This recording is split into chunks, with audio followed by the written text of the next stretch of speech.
Ça, c'est une des erreurs typiques qu'on fait en vidéo quand on commence. Malheureusement, c'est pas la seule, il y en a des tas d'autres. On va analyser mes premières vidéos et voir les erreurs que je faisais. Ça va me permettre aussi de voir la progression, mais surtout de vous montrer les erreurs qu'on fait tous en tant que vidéaste quand on commence.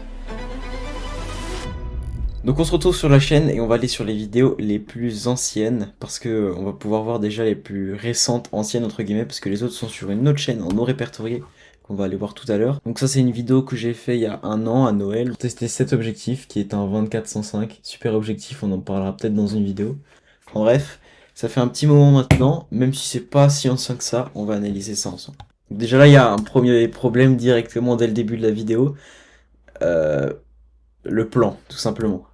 S'il y a rien qui vous choque, c'est qu'il y a un problème.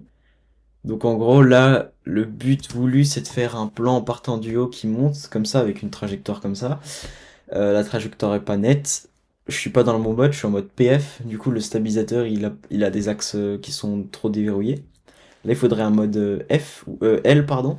Et du coup, en fait, ça resterait sur la même trajectoire tout en pouvant monter. C'est ça qu'il aurait dû faire. Parce que là, du coup, le plan, autant faire un plan fixe à main levée que ce plan au stabilisateur qui apporte vraiment rien. En plus, c'est pas stable, on voit là quel est le flou de la stabilisation, donc ça va vraiment pas. Et puis moi, je l'aurais ralenti maintenant. Ok, bon, ce plan, à part la composition qui est vraiment catastrophique, on n'a rien à dire, et la couleur un peu sombre. Là, moi, j'aurais mis la règle des tiers, c'est moi qui ai fait la vidéo, mais actuellement, je mettrais l'arbre sur la règle des tiers et j'essaierai de créer un peu l'effet de profondeur vers la forêt, parce que c'est ça qu'on constate. Donc il aurait fallu cadrer plus vers là. Ce plan, ça va. Déjà là, il y a une nette amélioration, parce qu'on est à un contre-jour, mais ça rend vachement bien, parce qu'on a le soleil un peu qui vient. Même si ça peut être mieux, hein, parce que là, c'est un peu cramé. Mais c'est pas mal. Franchement, ce plan, à part le décalage, règle des tirs encore, franchement, ça va. Voilà. Là, on a un plan qui ne sert à rien du tout. J'ai pas respecté le fait de mettre que des bons plans dans la vidéo. Je devais, à mon avis, combler. Enfin, il y avait une volonté de combler le vide, à mon avis. Donc ça va pas du tout. C'est ça qui est beau ici. Là, ça n'a aucun intérêt. Il aurait fallu montrer le chemin. Donc ce plan, c'est poubelle. Voilà. Plan ralenti. J'ai zoomé dans l'image. Y a rien qui va. La qualité est dégueulasse comparée au reste. C'est du comblage de vide, ça se sent. Il aurait fallu couper la musique ou la raccourcir, je sais pas.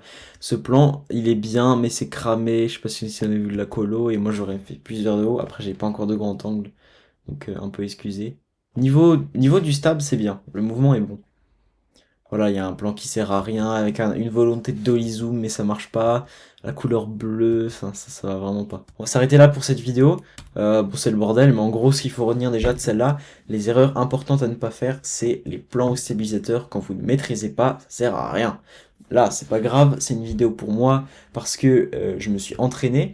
Mais c'était pas pour un client, mais pour un client, si vous savez pas maîtriser le stabilisateur, vous n'en faites pas, parce que là, c'est horrible. Vaut mieux un bon plan à main levée comme ça, où vous êtes fixe, qu'un plan tout tremblant moche. Donc voilà, ça c'est important. Là c'est bien parce que c'était pour m'entraîner, mais jamais de faire ça pour un client, il faut s'entraîner avant. La colo ça va pas, et surtout la composition, c'est ça qui me choque le plus sur cette vidéo. Ensuite, on a une vidéo en Suisse, avec une photo que j'ai même pas fait moi, c'est mon père qui l'a faite. Parce que j'avais pas le courage de me lever aussitôt pour avoir cette vue incroyable. Vous vous doutez que pour mes conseils soient bien clairs, je mets pas le son de la vidéo, mais si vous voulez les voir, n'hésitez pas, je mettrai peut-être tous les liens en description, comme ça vous pouvez voir les vidéos avec le son. C'est vrai qu'elle passe plus avec le son, mais au moins ça permet de bien voir les erreurs. Je vous conseille de faire ça. C'est simple et efficace. Si votre vidéo est bien sans son, c'est géré. Mais si elle est nulle sans son, c'est mal parti. Alors ce plan, il est bien. J'ai rien à dire. Voilà. Là ça va pas du tout. On voit que je suis comme ça avec mon boîtier. 105 mm en train de filmer la montagne. Je maîtrisais pas encore comment stabiliser à main levée. Maintenant je sais le faire parce que je filme presque plus avec mon stab. Mais j'ai voulu faire un plan à main levée, résultat je tremble. Donc là ce qu'il aurait fallu faire, astuce que je vous donne. En gros ce que vous faites c'est que vous mettez votre vitesse à 1%.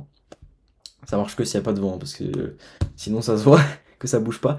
Mais si vous. Là, je sais pas si ça aurait pu passer avec les nuages. Bon, on peut croire qu'ils bougent pas trop.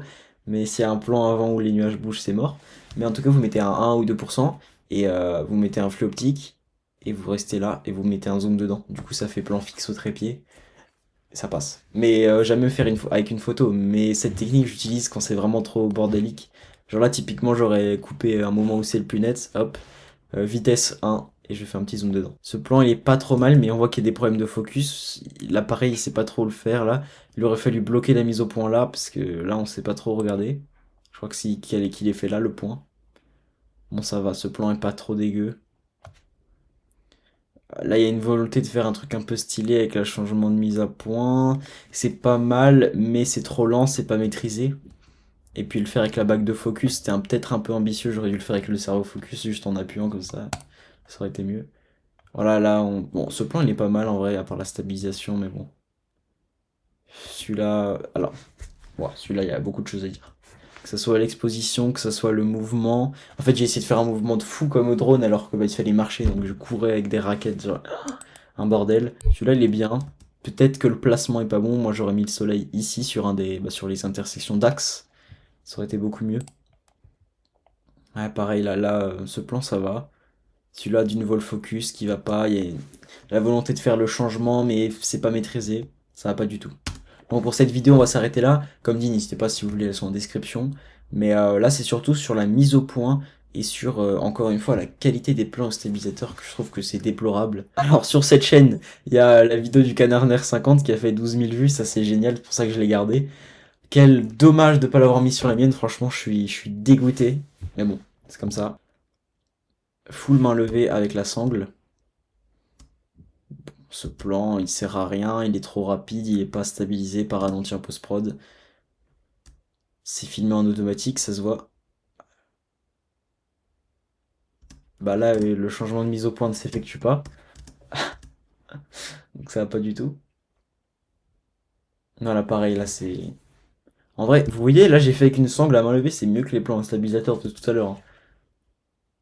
Ah oui, là non, ça va pas du tout, ça se voit que c'est monté sur Premiere Pro avec leur stabilisation nulle à chier. Dans ce plan, aïe aïe aïe, je faisais des plans de stabilisateur à main levée, ça va pas du tout. Faut soit un objectif stabilisé, soit des plans fixes quand t'es à main levée, ça vaudra toujours mieux. En plus, je suis comme ça tout au long, et après je tourne un peu l'orientation, donc ce plan il est pas mal. Il y a trop de mouvements, trop de mouvements. Donc voilà, pour revenir aux erreurs typiques possibles, on se rend compte là il y a une volonté de faire des mouvements, des choses à main levée sans stable ou alors sans maîtrise, même avec un stabilisateur, ça va pas. Il y a trop de mouvements. Là j'aurais fait que des plans fixes, ça aurait été parfait. Petit zoom, petite colo. Arrêtez de vouloir faire des mouvements. Là j'ai essayé de zoomer. C'était des tests, des objectifs quoi, mais voilà. Là on sent que je suis content d'avoir une belle profondeur de champ vu que c'était mon premier appareil photo et que j'en profite un petit peu. Mais non, mais les mouvements, il faut arrêter ça. Donc ça, c'est à retenir. Pas trop de mouvements. Favoriser les plans fixes et travailler surtout la composition avant de vouloir faire des trucs de zinzin là. Surtout qu'aujourd'hui, la mode est plus sur les plans un peu fixes travaillés que des plans en mouvement bordéliques. Ça apportera pas grand chose. Bah là, j'ai quelque chose de très intéressant que je vais vous montrer qui change complètement. C'est pas une cinématique de montagne. J'étais à une exposition égyptienne et du coup, j'ai essayé de faire un truc. Alors là, celle-là, faut aller la voir avec le son en description. C'est quelque chose, hein. C'est filmé au Sony ZV, je crois. Sony ZV. Voilà, il y a encore une fois des mouvements inutiles. Là, il y a un plan fixe mais qui n'a aucune composition. On sait pas ce que ça veut, où ça veut aller. Là, il y a du flickering parce que j'étais sûrement à 30 images par seconde, mais évidemment pas à l'expo. C'est 50 Hz, donc ça va pas du tout.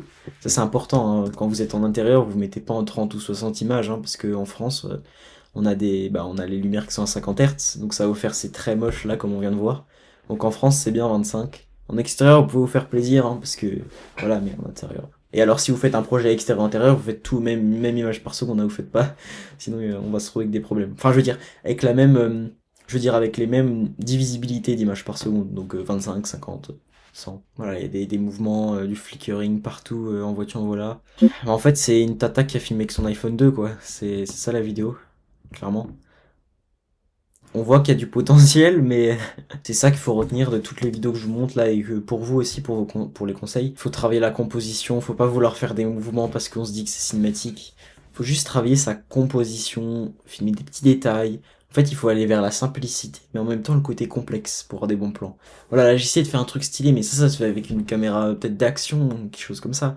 Ou un objectif long là pour les trucs macro, mais pas, pas une caméra tremblante, quoi. Au lieu de faire des plans où on change l'orientation du téléphone dans l'espace 3D, on va dire, quand je dis l'orientation, c'est ça, il faut faire des plans qui sont toujours sur le même axe. Donc si vous voulez filmer par exemple, voilà, je vais vouloir aller, bon on va se lever, on va faire un petit exemple. Si imaginons là je veux filmer mon étagère, bah au lieu de faire comme ça, au lieu de faire comme ça et carrément je vais faire la petite vidéo, comme ça c'est vraiment démonstratif. Donc au lieu de faire comme ça et de monter et de faire des trucs dans tous les sens, on va essayer de prendre détail par détail, endroit par endroit.